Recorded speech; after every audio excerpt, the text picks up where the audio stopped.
এটা 10 মিনিটের জন্য রেস্টে রেখে দিব। এখন ভিতরের পুরটাকে তৈরি করে নিব। তো এখানে দিয়ে দিচ্ছি 250 গ্রামের মতো লিকুইড দুধ।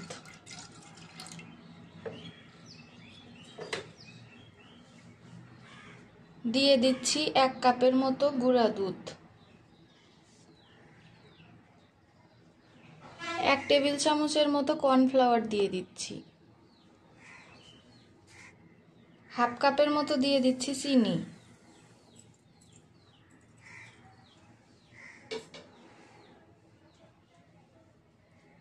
এই সবগুলো উপকরণ এখন আমি মিশিয়ে নিব।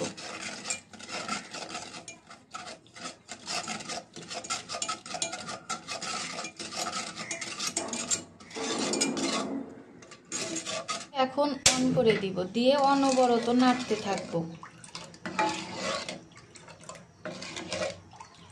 এই দুধটা একদম ঘন করে নিতে হবে। যতক্ষণ না ঘন হয়ে আসছে ততক্ষণ এটাকে অনবরত নেড়ে জাল দিতে হবে।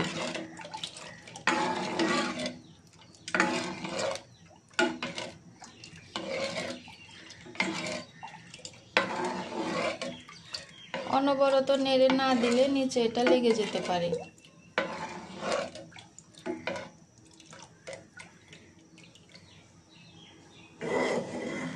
এই পর্যায়ে দিয়ে দিব ছোট সাইজের 2টি এলাচ।